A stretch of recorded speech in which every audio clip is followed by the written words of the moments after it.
Good evening, everybody. We're going to call the October 22nd, 2018 WPCA meeting to order. I have down 7:22 p.m.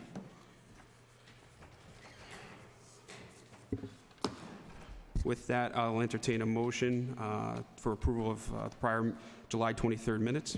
So moved. So moved by Ms. Dancho. Do I have a second by Mr. Ticky? Any discussion?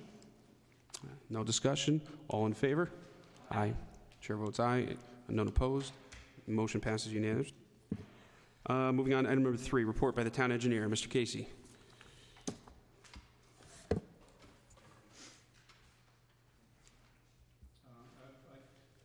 If we could skip my memos, item number 1 and 2 for a second, and item number 3 for a second. Item number 4, during our lining of the sanitary sewer project, we did have to make some sewer repairs to be able to affect the lining, and there was one that was particularly difficult because of conflict with an old underground communication cable, which is now fiber optic. We had to work around that for about 2 days, was not expected. And so the subcontractor's charges for that after our reduction was $6,183.22. However, the general contractor on the job would get a markup on that, so my memo does not include the markup. So we're requesting approval for $7,110.70 for the total amount of the change order for that item. 7110.70, correct? Yes. Thank you.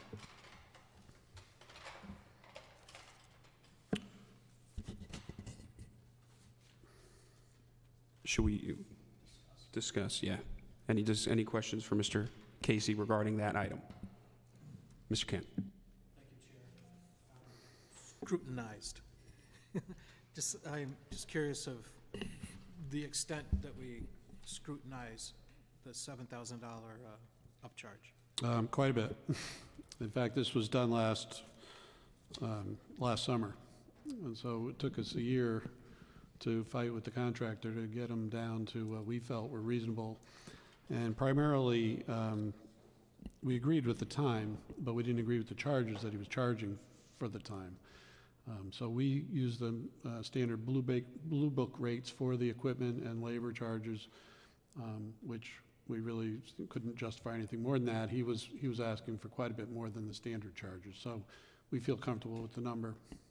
When the original job is bid, is that Blue Book also referenced to try and give a reasonability test to any bid, any response to our bid process? Not specifically, but it does say that we get to review the contractor's charges, and we have to agree to them. Thank you for the diligence and the attentiveness. You're welcome. Thank you, Mr. Kent. Any other questions from the floor for Mr. Casey on this? I just have a quick Ms. one. Dancho. So the sewer lining project, is it still in progress, correct? Yeah, it's 90% done. Okay, so it's the odds of this occurring in another section. Is there any way to anticipate or check to make sure that things aren't inhibiting? Well, we knew there was a break that needed to be repaired. We didn't know what we were going to find when we dug the hole up. So that's why this one's different. We did do other repairs that were part of the contract, but this one was different because of what we found. Yeah, that's what I was asking. Is there a way to anticipate or kind of? It's hard to anticipate till we dig it up. Unless you're psychic. All right. Thank you, Ms. Dancho. Any other questions for Mr. Casey on this item? All right, so. Chair. Yes, Mr. Kadim. Yeah, I just want to make sure I have this right. $7,110. That's what that is. And 70 cents. And a whole 70 cents. Okay, 70 cents. Now, I guess it's not being redundant, but just being clear. Like, do we really know what's in our drainage or in our sewers to where we won't have this problem again, or is that something that only happens when you dig? I just want to know. Well, in this case, we didn't know. We knew the sewer had a problem, which is why we required it to be installed or fixed. but we didn't know what was causing the break until we dug it up and we found out that it was crushed by by utility above it. Thank you. And also, remember at one point we was checking the water lines and we had cameras down there. We still have cameras down there? Yeah, that's how we knew it was a break there in the first place. Okay, We all right. TV'd it. Well, thank you. Good job. Thank you. Thank you. Yeah, and Mr. Kadim, just regarding the cameras, that'll be part of the sewer lining I&I project update as well. Yeah, because, you know, this is prior to, you know, this session, like before this body became what we were in December. I was here prior to that. A few of us was here, and that's why I remember the camera, you know, long before that. Yep. So thank you, guys. No problem. With that, so we need a motion to approve the change order of $7,110.70 as stated by the town engineer. And I'll entertain that. I have Mr. Harden making that motion. I will entertain a second by Mr. O'Brien. Any further discussion on the item? Hearing none, I'll call to a vote. All in favor, please say aye. Aye. Aye. Chair votes aye. Motion passes unanimously. Thank you, Mr. Casey. Continue with your report, sir. Then the engineer working on the I&I project and the pump station project is here, Ty and Bond. So we would have a report from those two projects. That'd be great. Ladies? If you could just state your name for the record. I'm Amy Sawicki with Ty and Bond, and I have some exciting news to share with you guys. We submitted an abstract for NUIA, which is the New England Waterworks Association for Engineers, and Stratford's pump stations were sent in as a case study, and they accepted it, so we'll be giving a presentation. It's good things for Stratford and for us. I'm excited. But on your pump station project for the design, we're about 95% complete with Ryder's Lane, which is the first pump station that we're pushing through with the design. The structure, instead of excavating, dewatering, and improving the outside of the structure, we were able to find the calculations and put in strips of FRP support from the inside, which should save you a significant amount of money, as well as reduce the risks from digging outside, because you can always uncover something that you didn't know was in the ground. So this is also good news. We are, for the permitting at Ryder's Lane, it's limited because you're in a tidal wetland, so you do not have to go through local wetland approval. And also, it's not in a floodplain, so you're avoiding some of the state requirements like a National Flood Insurance Review, Natural Diversity Database, and a flood management certificate.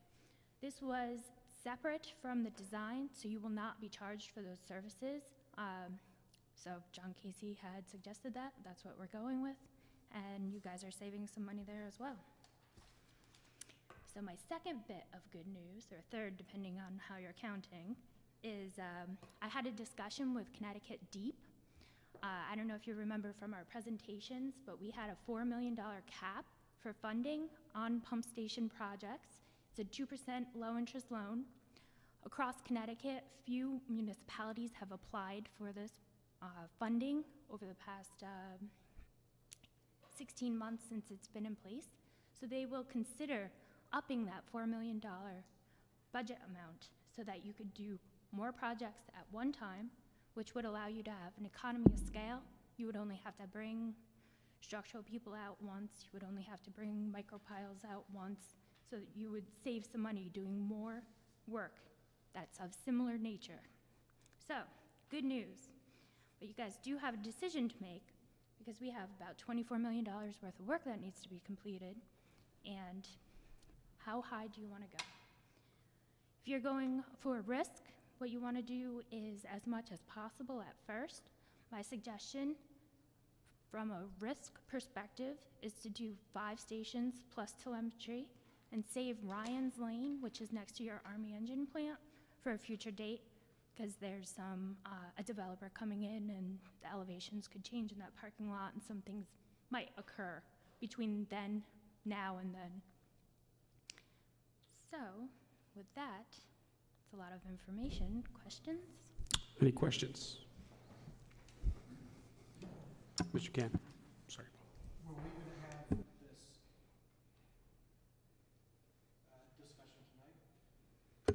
Yeah, the town engineer and I spoke the other day. I wanted to have the engineers come back tonight and bring this to us as a board to start the open discussion and determine how we want to move forward. That can be as simple as investigating it over the next month to determine from a financing standpoint what are we most comfortable with.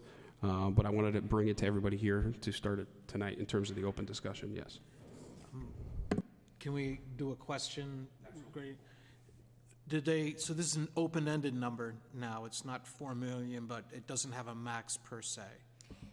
So there's a max for the state budget for 2 years, and that, I believe, is $20 million. So you could probably go up to that. However, it is a number in flux, and it's also not a written maximum. It's something that they would consider. So we would have to, how much do you want to do? We go back to DEEP, see if they'll approve it, and then move the projects forward. And Chris, we're not getting any matching money, or we're not getting any grants. It's just a low-interest loan, so the WPCA would maybe need to borrow. So, yes, it's not a grant. There's no matching, and Mr. Casey, correct me if I'm misspoken in any way. The WPCA would be bearing the brunt of this in terms of capital finance. And would possibly the finance team from the town kind of give us some alternatives on, do we do a $10 million, a $15 million? So I just spoke with Mr. Wahlberg today regarding that. I've instructed him to start running the numbers on that in terms of options of do we bond. We can essentially, the 2% loan rate is probably some of the cheapest money we'll see going forward. And Mr. Wahlberg does agree with that. And Mr. Casey, if you want to weigh in at any point, sir. Yeah, I did talk to the finance director, and the 2% is certainly less than our own borrowing rate. It's certainly less than the rate of inflation. And construction inflation may actually be a little bit higher than regular inflation with tariffs and that type of thing, and just the economy picking up, so everyone's busy. So the costs could be inflating, higher than our borrowing rate. So it would make some sense to do more work before inflation kicks in at a 2% rate rather than our own borrowing. And I'm thinking in the effect on the annual WPCA rate, that'll be part of this much money at 2% over that many years will be X for each household. Correct, and I believe it's a 20-year note, correct, from the state? Yes. Oh, that's good. 20 years. Yeah.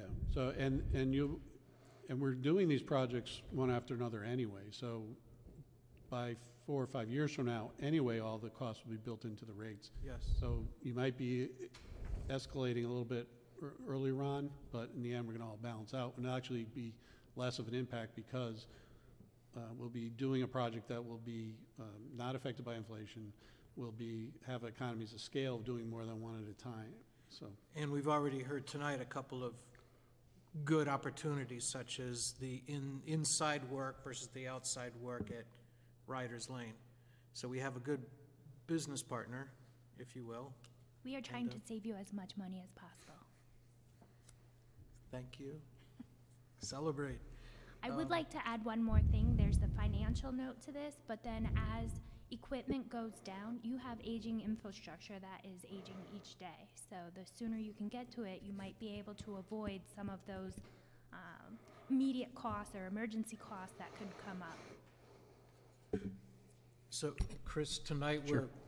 Is there a motion or something? What I would do is I would entertain a motion to I would entertain a motion to instruct the town attorney in the town attorney to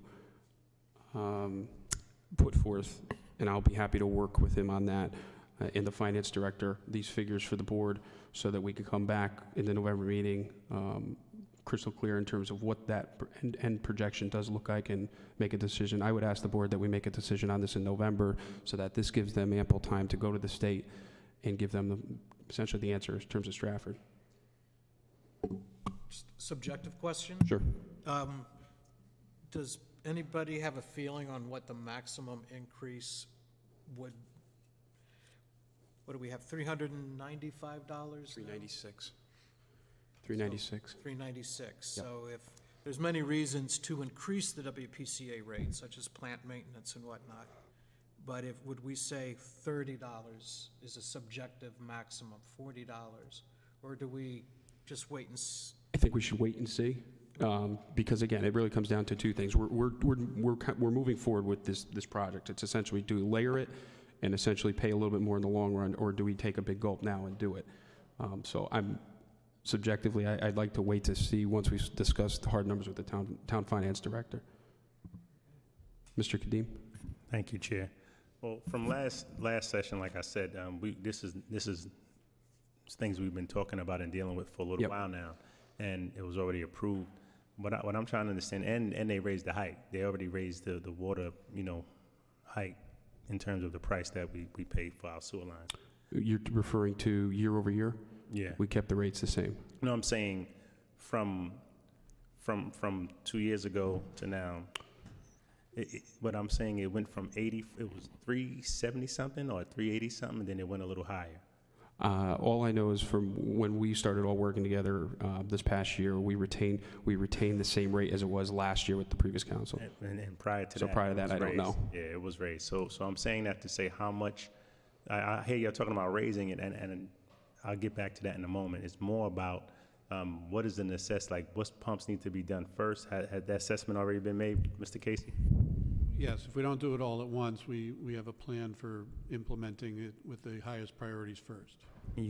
How many do it's 10 of them, but how many do we need to do right away? We're looking at under this project at doing 6 of our pump stations, and one we know we want to push off, which is Ryan's Lane. So the other 5 we have a plan to do one at a time to keep within the $4 million.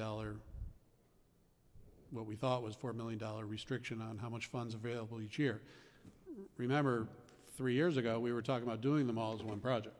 I remember. The only reason we decided to do them once at a time was because of the funding. So if the funding now is available, maybe we go back to what we were originally thinking. So pretty much right now, we're just being re-educated and then brainstorming on how to go forward from here. Correct. That's pretty much the discussion we're having. All right, thank you very much. Thank you. Any other questions from the board? From the commission, excuse me. No, okay. So what I will entertain the motion, as I previously stated, and I'll state it again, to work with the town engineer and the finance director to put forth the projections of the financing of the loan options to be able to present to this board next month to make a decision. So moved. Okay, so I have a motion by Ms. Dancho. I have a second by Mr. Perillo. Any further discussion on the item? No, hearing none. All in favor? Aye. Any opposed? None? Thank you. Thank you very much. And so in doing that research, we will be talking to DP and requesting, if that fund, what funds would actually be available. Correct. So you know. Correct. Thank you, Mr. Casey. So this is being still under your report, sir. We covered the the 6 pump station rehab project, the sewer lining project, the I&I capacity project. Hi. And if you could just state your name for the record as well. Yeah, my name is Lori Carrero, and I'm also with Ty and Bond.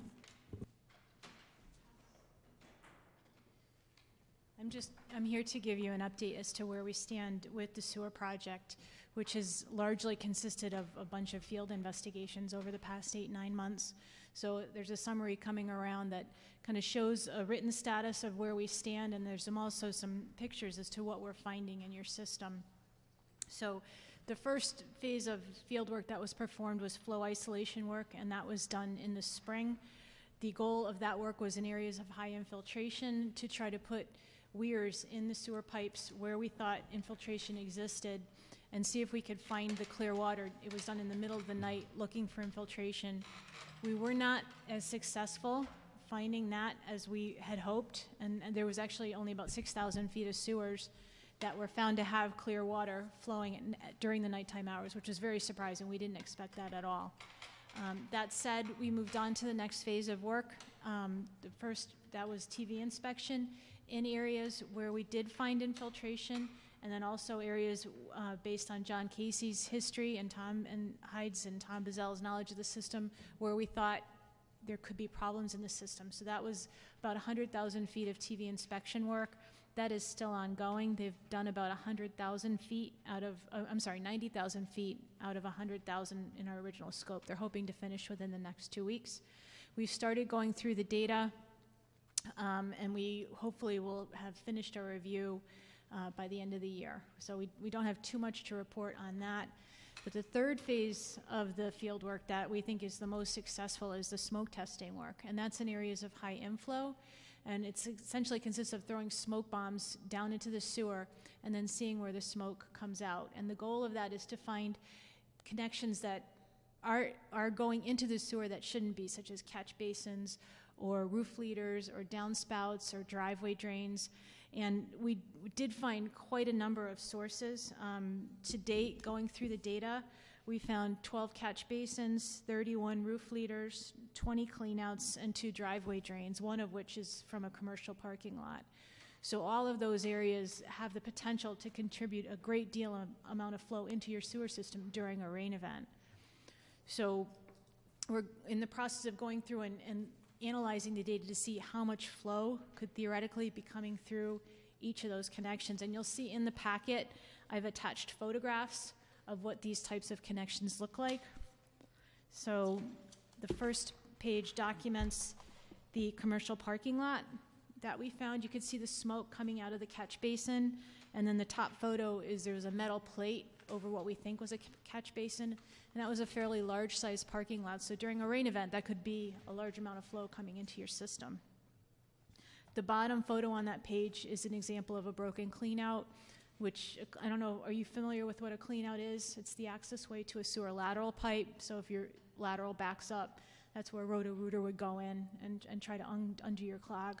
There's usually a cap on the pipe. Sometimes the cap comes off, and that's what happens when you see what you see in that bottom photo. So that's an open hole, and any rain that falls can go right into the sewer main.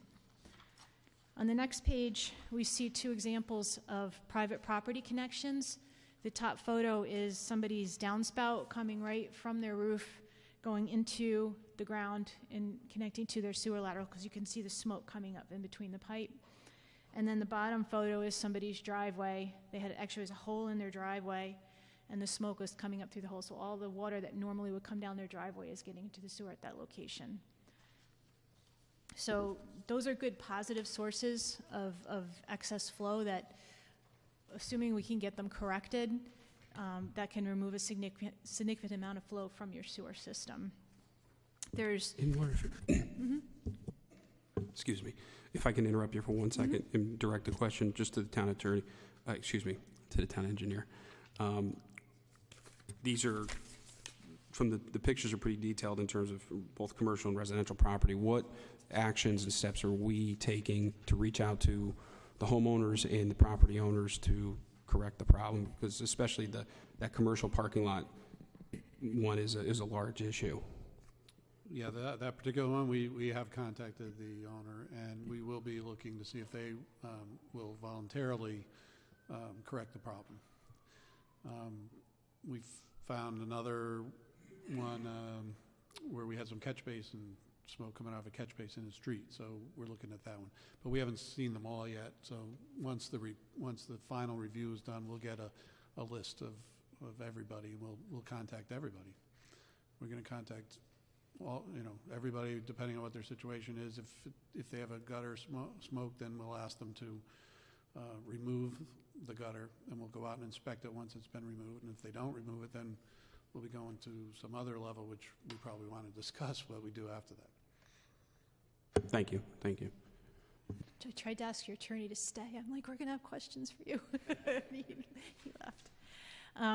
The 2 steps that are left in terms of our field work is, as John was saying, it's called dyed water flooding, where we've got a couple catch basins where they're not gushing smoke like in the pictures I sent you, but there's small amounts of smoke. So we're thinking there could be like cracks in the pipe, either the sewer pipe or the storm pipe, that's allowing the flow from the storm sewer to connect into the sanitary sewer. So we can go out and we can throw dyed water into the storm drain. And if we see dye water come out in the sewer, then we know there's a connection there. So we're going to try to be doing that in the next couple weeks. And then the last phase of field work that's in our contract that we wanted to discuss with you is another large source of inflow in sewer systems is from homeowners that have sump pumps connected to the sewer. And a lot of people, they have them because the house was built like that and they've got a wet basement or they've got, you know, a low spot or something in their basement and they just put in a sump pump, they connect it to the sewer. And a lot of them do that not knowing that it's not supposed to be there. So going in and inspecting the homes is a good way of searching for these illegal connections. The problems that we have is, one, it can be very difficult once you find something to follow through and get that property owner to remove that connection unless you have the ordinances in place. And then two, it's a fairly expensive type of field work because you've got to find the person home and then the person has to be willing to let you in to look for the connection. So we also weren't sure how that would be received by the homeowners in Stratford politically, that we were going door to door wanting to get in their houses. So before we started that field work, we wanted to get your input. Mr. Can. Thank you, Chair. When will the tax assessor be doing their walk-arounds for the residential For the reassessment, reassessment, and do they go inside the homes? does anyone know the exact? I believe it's coming up in 19. Correct me if I'm wrong. I think it is coming up. I believe. I don't know if they go inside the homes during the revaluation. They do when there's an improvement done to the house. They'll request to get into the house. The building official also goes to the house when there's a project, and he would have an opportunity to inspect for us. So we do have some ways that we could try to do it with town forces. You know, the alternate is to have time bond, you know, start knocking on doors, sending letters. We also would recommend that we do a good public relations campaign. Last time we did this 25 years ago, we sent out letters and we put ads in papers and tried to get the word out, and people called us up and said, "Oh, well, I have a sump pump. I'm not sure what it's connected to, but if you want to come look at it, come on down." So that could be also helpful. A public relations campaign, a separate letter, or an insert in the annual bill, just education, that build that affinity relationship. I encourage that. I agree with you. Is this, and I have a question and then another, I'll ask the town attorney actually his opinion, but is this something from a PR perspective we have more than ample time for this coming year? I don't know what time frame is in terms of wanting to start this aspect. To start, I mean, it's a relatively small budget. We have a budget of 200 homes as part of this project. Okay. In order to keep with our schedule with DEP, because you are getting the planning grant for it, we're trying to finish the field work, you know, within the next 3 to 4 months. So. And is this mandatory? No. So I would ask the town attorney, Mr. Marino, if you can just comment on this in any way. With respect to efforting to discover the existence of these, it's going to be near impossible. You don't have a right to enter a person's private residence. With respect to the revaluation, a property owner can invite the assessor in at the taxpayer's option, but is not required to let the tax assessor in. And most assessors, because of the volume of properties in a municipality, will base a revaluation on a statistical data based upon values at that time. So it's not common that there's a routine site-to-site inspection. So I don't think there's an easy path forward for you unless you have voluntary compliance. Thank you. So, Mr. Casey, is this, the budget, Lori, for this is how much again, or this line item of it? It was 200 homes. I think it was roughly $40,000. Okay. I think it was 42.5, I think was the actual number. So the other option that we were talking about was, for consideration, assuming DEP would approve it, was because the smoke testing was so successful, and it's very inexpensive. It's 20 cents a foot to do the smoke testing. Perhaps it's worth considering taking the money from the house inspection budget and doing more of the smoke testing work. That's something else you could talk about. I'd be more inclined to go that route. I don't know if anybody else had a comment. Mr. Can, yeah. Any other comment, Mr. Kadim? Or Dave, I'm sorry. I'm sorry.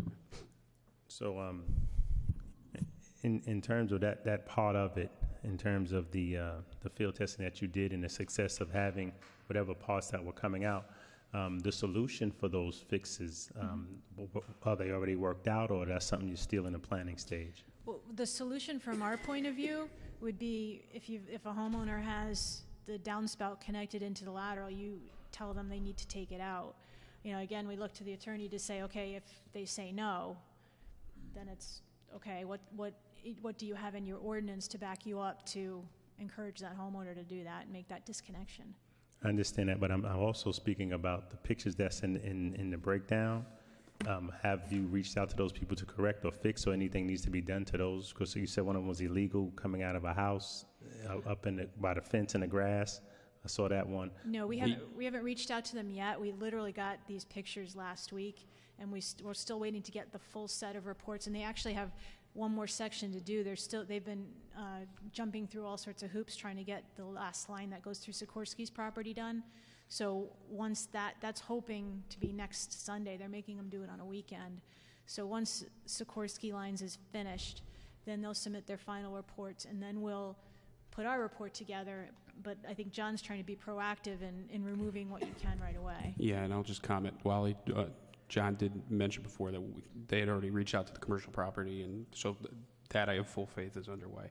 Yes, that's very good, and I have all the confidence in John because he's been doing this for so long, and I've been working with him for years, and I am, of the understanding of his professionalism, so I'm quite sure he'll take care of it.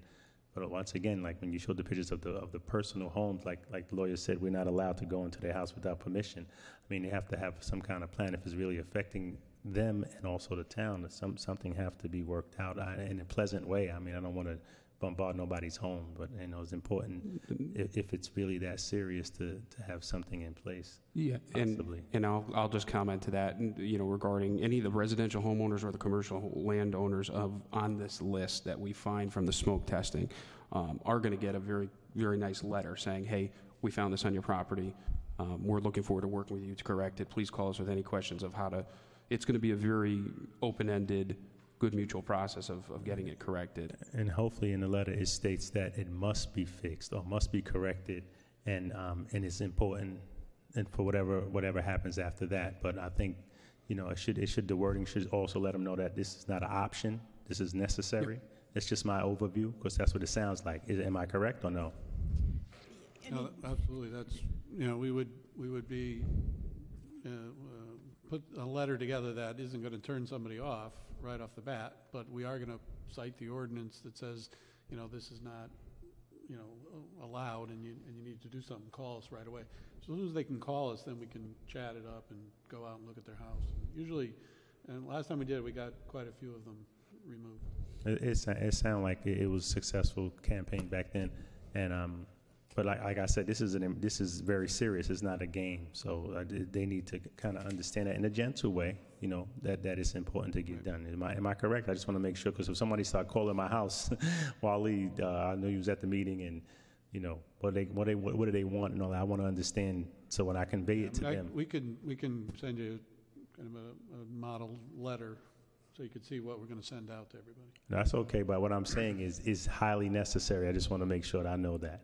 Yeah, it's going to be required by ordinance to. No problem. I just want to make sure. Thank you again. Yep. Mr. Harden. Very quickly, in light of time, as we're moving quickly, I'd like to see the money.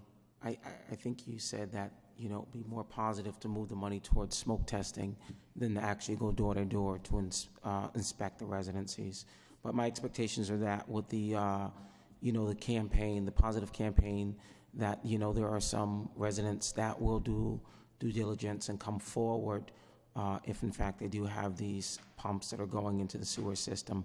So reality is that I would like to see the funding that we would use to do these site inspections to go to the smoke testing, since it seems to be a reliable source of where we have the leaks at and these issues. So I definitely would like to see that. Is Mr.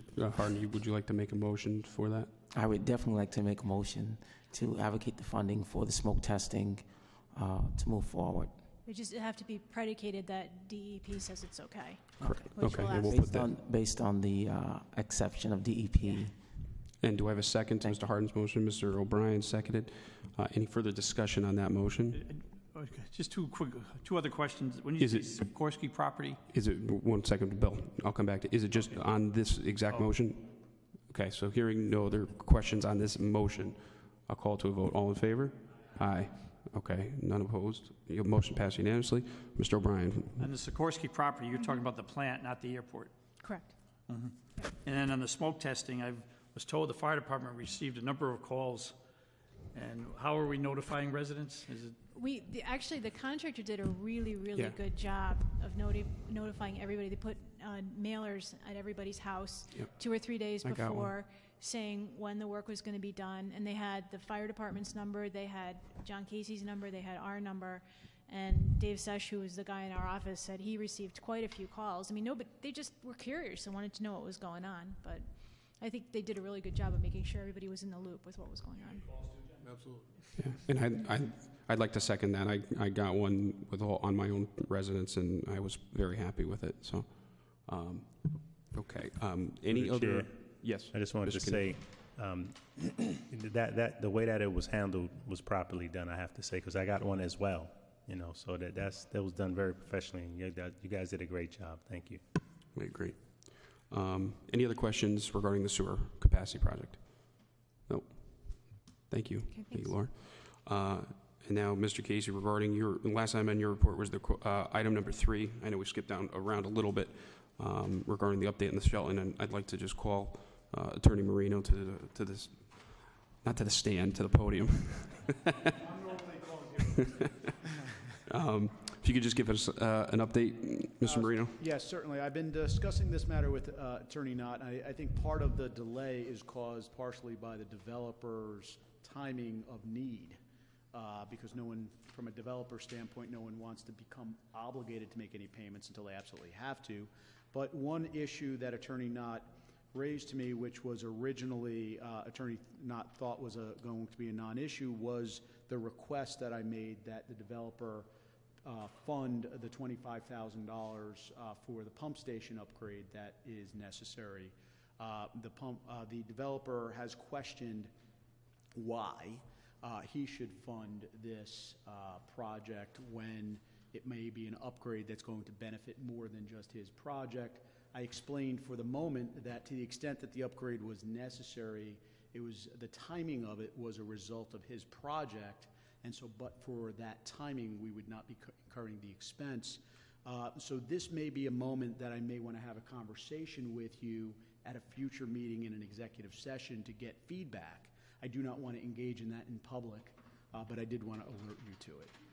So, because it would come within our strategy and negotiations, so we can do that in executive session. But I just wanted to alert you to that, so if you wanted to start thinking about it, obviously if I reach resolution, the only resolution I would reach is, without your added input, is that he agrees to fund the full $25,000 for the pump upgrade plus. But if there's something less than that, I would bring that back to you for consideration and discussion. Okay. Any questions regarding that item? Keeping in mind, if it had to go to executive session, we would discuss it there. Okay. Yeah, so if you have any questions, I would just ask you leave them more general in nature, because I don't want to get into negotiations or strategy in public. Understood. Mr. Can had a question. Thank you, Chair. Mr. Casey, did we increase the capacity of that particular pump station in anticipation of the increased demand? We did, not necessarily for this particular project, but for all of the flows that would be anticipated from Shelton and Sikorsky. I understand the question. I would just kind of, again, caution you that, we don't want to necessarily tip any tip any hands in public. So these are, I know you probably have a lot of questions along those lines, and I would save those for executive session. Regarding timing, when does the developer anticipate being connected to the sewer system? There's, it's my understanding there's a recent, I'll loosely refer to as a chicken and egg question where this body gave its approval conditional on the approval of the zoning commission's approval in Shelton. That body has reached out to this body through the chair, who had a conversation with me, asking us to better articulate what action we took, because they don't want to take action unless they know there's something more definite. So I want to review the minutes of your action to see exactly what action you took, so that I can have a conversation with Shelton to better describe what you did. Yes. Go ahead, Mr. Hard. Just very quickly, is this is the waterfront property that they're building down in Shelton? Yes. Okay. And what is the necessary? Is it necessary that they tie into our water supply in order to move this project forward? I believe in order to manage their discharge, I believe it's planned to connect to our system. Is it absolutely necessary? I'm not familiar enough with their project, but I believe, if I were speculating, I think the answer is yes. Okay, thank you. Yes. So this was, I believe, in the July meeting when the developer came, did the presentation, and per Mr. Marino's statement, the contractor did reach out to me regarding, as the chair, just saying he's gone forth with, he's gone to Shelton Planning and Zoning, or whatever board it is. I don't want to necessarily pinpoint them. But they requested some clarity in terms of what our board decision was back in June or July, which we can, and I did ask Attorney Marino just to verify in the minutes. I do remember it. I would ask him to verify in the minutes. I believe it was conditional. This board's approval was conditional upon final approval by the Shelton P&Z board, and then they had to come back to us. So I have no problem as the chair instructing Mr. Marino to just look at the minutes and type something up and to give the developer some clarity. I have no problem with that. Mr. Hardin, you had a question, sir? Mr. Casey, very quickly, is the cost that we set, the $25,000, is there any leadway to that, or is that the Blue Book value of having them tie into our line?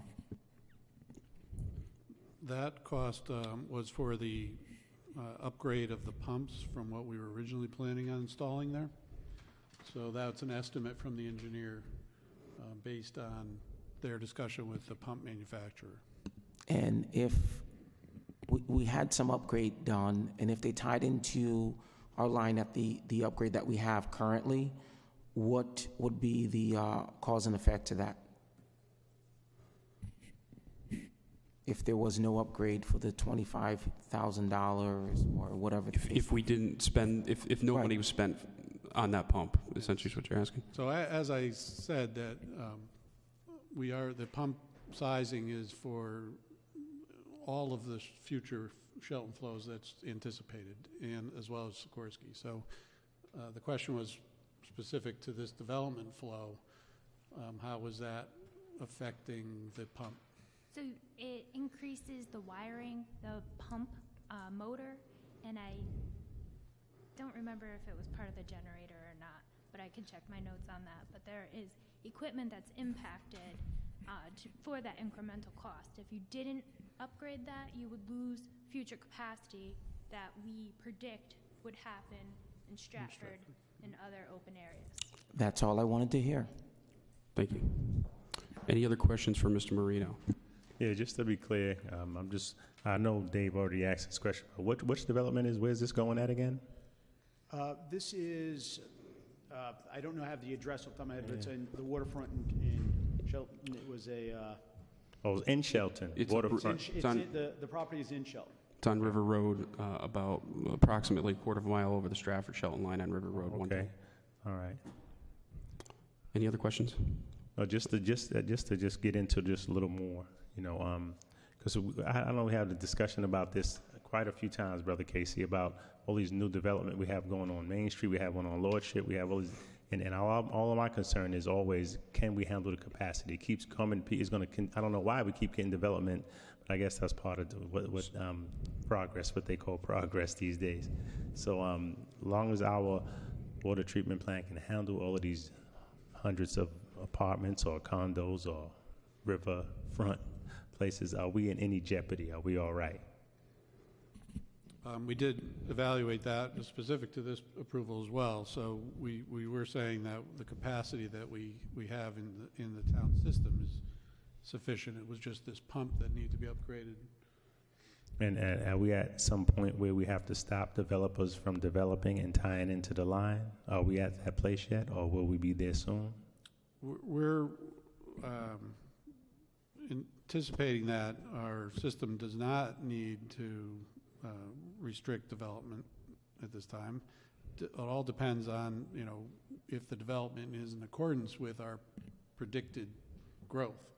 So we always want to keep an eye on, we make assumptions on how the town's going to grow, and then if it grows in a different way, if the flows are changing from what we predicted. But other than that, our current capacity is sufficient, and the caveat to that is making sure we keep clean water out of our system, so during those peak flow times we can maintain our capacity during those heavy rainstorms. Yeah. And based off the past, all the capacity studies that Ty and Bond has been doing, we're more than sufficient flow capacity at this time, factoring all this in. Thank you, Mr. Marino. Appreciate you. Any other items from you, Mr. Casey, before we move on? Mr. Casey, anything else? No. Okay, thank you, sir. Mr. Hyde.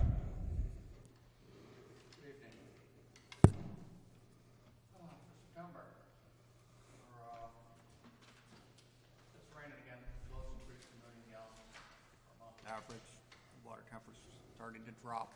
Went down 3 degrees during the month. Starts to affect our plant. We're preparing for that. Our nitrogen release during August averaged 179 pounds per day, well below the limit of 156. If it was a pound lower, it would have been half the limit for the month.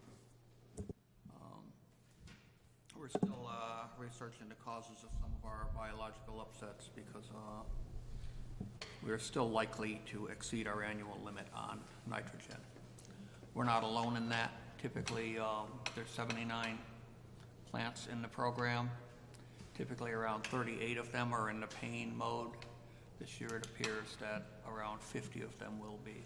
So about 70% of, mostly or muchly due to the increased flows in the rainy season, because we're about 9 to 12 inches above average rainfall this year. Ultraviolet disinfection system is under live testing at this point. We've got it almost completed. We had a couple heating issues that we're concerned about, that the hot weather has gone away, so we're, and the problems went away. We're a little concerned they're going to rise next year. So before we release the funds, we will put some caveat into the agreement that we will look at that next year as it gets heated again. But we're now testing if we can run the sections individually the zones individually as we had requested, and record what's going on so that we can cut back on our power usage. At this point, we've got 1/3 to 1/2 of the tubes are running at 80%, which represents a 73% reduction in energy consumption for this area over a year. So it is being effective. Plant maintenance, failures of aging pumps, switches, controls, circuits, and sensors continue to keep maintenance personnel active. I believe I heard Amy mention there that, our pump stations that are aging, we've got things that are going to continue to break down in there. On the other page of this report, you'll find that I'm talking about a couple of $10,000 pumps that last month we had 5 pumps go down pretty much all at once in the different pump stations and areas and so forth. So we do have aging equipment out there. We do need to stay on top of our pump stations. Biofilter in order, complaint resolution.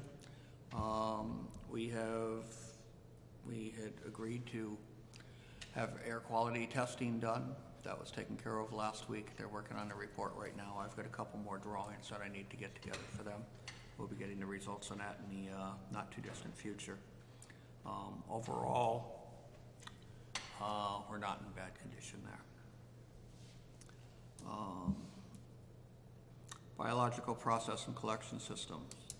Samples are being drawn from various pump stations in town to establish the problem areas where we may have too much oil or fuel or anything else, antifreeze, anything like that, grease getting into our systems. We're moving it around and doing some testing inside to identify the areas where we want to put a stronger focus into it this time. Define bubble aeration. As you recall, the tanks had gone down a couple months ago. We had a couple of lines break. We took the tanks down, repaired the broken lines. We've taken some of the old aeration discs out. We're having them tested for their effectiveness, whether we need to clean them, whether we need to replace them, what we need to do. We'll have more feedback on that in the near future. One of our bar racks is stopped operating.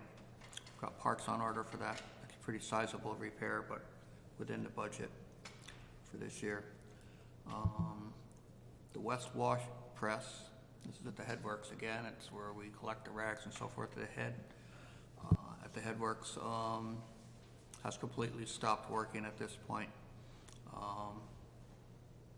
We do have a replacement in the budget, so it's time that I put the project together and get that on order. And finally, the backup power transfer gear. This is tied to our generator and so forth, supplying our plant that we did some work on recently. And it's not directly related to the, well, it's related to when the generator cuts into our plant. It's not directly related to that previous project, but it turns out that this switch has failed. We had our eye on it. We're not actually sure that the switch has failed. It could be that the sign was designed wrong. So we've got a couple of outside contractors that are taking a closer look and looking at the original drawings to disclose what the actual issue is there before we move forth. So there's a lot of work going on, but overall the plant is running well at this time. I've got the monthly operating report here. I don't know that I need to go over that, or if you'd like me to, I can go either way on it. Okay. The other issues that I had on there was two pumps I mentioned. Pump at Access Road Pump Station needs a $10,000 rebuild. One of the pumps at Oak Bluff Station, both pumps were lost at the Oak Bluff Pump Station. They went dry. Turns out there were some interior tubes for cooling and so forth that had rotted out. And we lost both pumps. Well, we lost one pump. The other one is failing rapidly. What we're doing is we had a spare pump at Ryder's Lane that we're going to place over there, which is the same make as what we would be using during the upgrade as that comes along. But I'm going to need $10,000 to rebuild the Access Road Pump Station pump, and $10,750 for the Oak Bluff Pump Station pumps. These quotes were done under the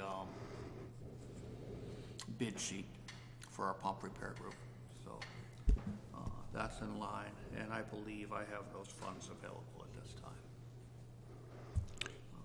From and I know it's the town engineer, Mr. Hyde, but from your perspective, sir, how bad is in Oak Bluffs, and from a priority list, we're doing Riders Landing, we're doing Riders first.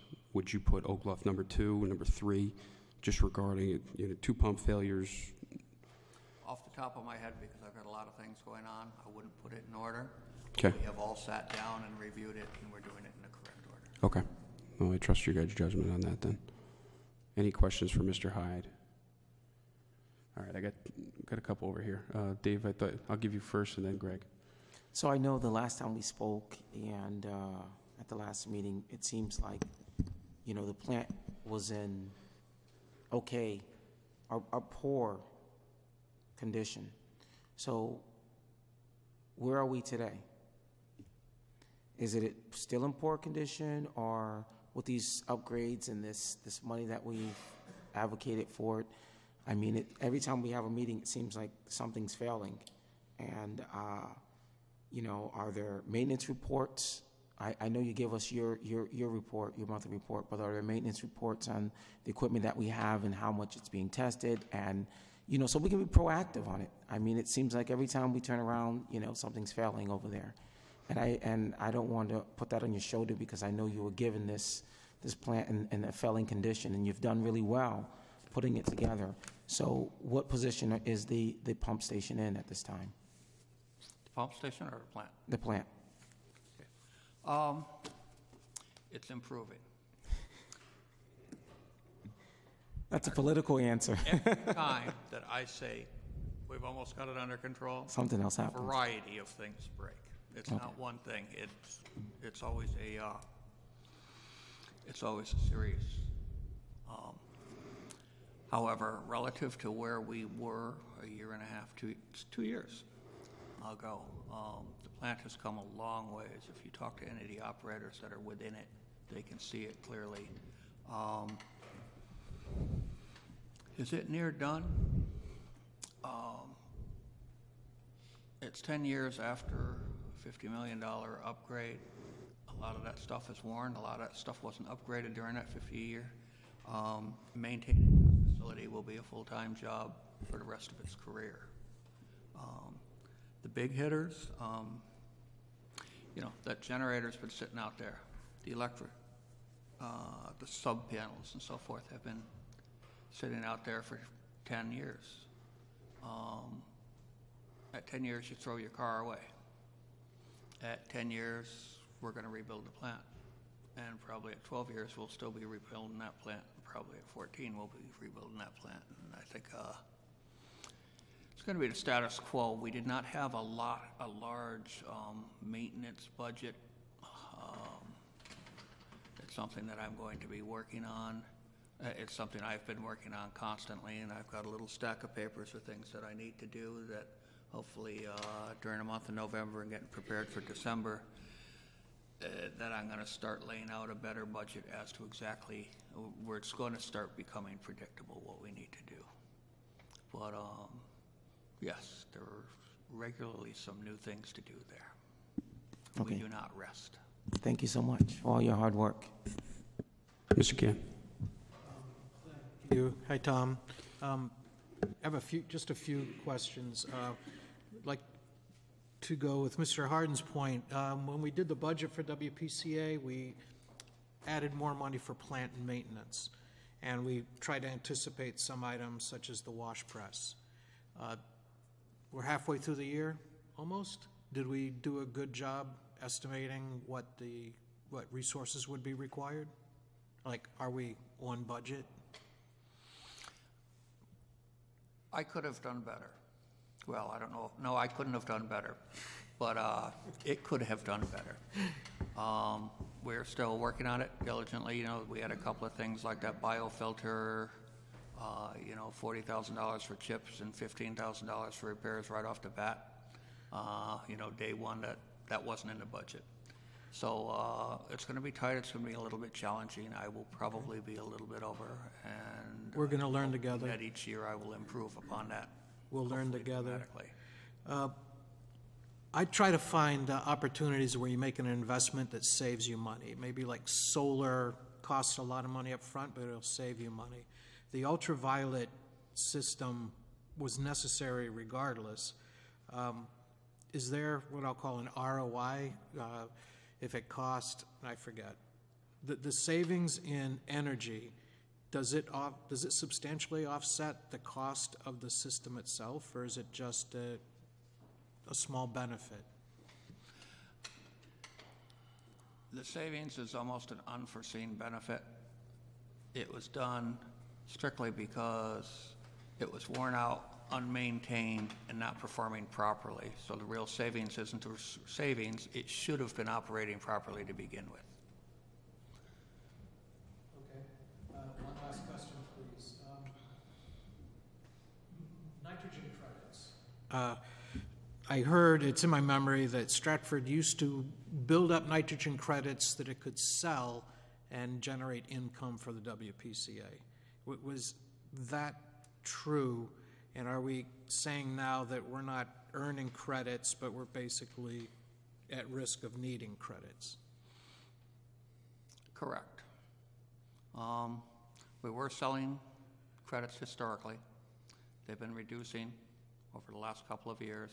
Some of it's got to do with the flows and what's been coming into our plants and some of our aged equipment, such as the aeration issues that I had. Some of it has to do with the weather. This particular year, we had a hard start because of what was coming into our plant. We got, typically what will happen is as it gets cold out, January, February, March, possibly April, we will be losing money. We'll be going into the hole. We'll be losing credits. And then as May comes around, we can recover from that, and by the end of the year, we've done well. This year, we had a very hard start. One of the factors in there is the flows, the rainfall that we have gotten, because the flow is a multiplier against the rest of the calculation. So the higher the flow is, the higher the pounds that we're putting out, because we're putting out pounds per gallon or what have you, milligrams per liter actually. But we're getting a hard start this year. We had tried some new approaches last year leading into this year. We decided to step back from those approaches. We're looking for an improvement. It wasn't panning out. In May, it started to pan out. Something hit our plant that poisoned, and all of a sudden we had dead stuff floating around on top of our tanks. So we got set back another month. Had we not lost that additional month, we'd probably be okay this year. But we're going to lose a lot. And as I had stated, this year, instead of about 38 of the plants paying for credits, about 70 of them are. About 50 out of 79 are. Thank you, Tom. We're learning together. Very good. Thank you, Mr. Hyde. Any other questions? All right, so Mr. Hyde is requesting approval for items 4A and 4B. Item 4A, 10,000, rebuild one of the pumps from the access road. And item 4B, 10,750 to rebuild one of the pumps at Oak Bluff. I'll entertain that motion. Mr. Harden? And a second by Mr. Ticky. All in favor? Aye. Excuse me, I should have offered for further discussion on that. Was there any further discussion? No. Okay. All in favor, please say aye. Aye. Aye. Chair votes aye. Motion passed unanimously. Thank you, Mr. Hyde. Thank you. Item number 5, old business tabled items. Nothing. 6, new business. Seeing none, I will entertain a motion to adjourn. By Mr. Harden, and second by Mr. Ticky. All in favor? Aye. Thank you.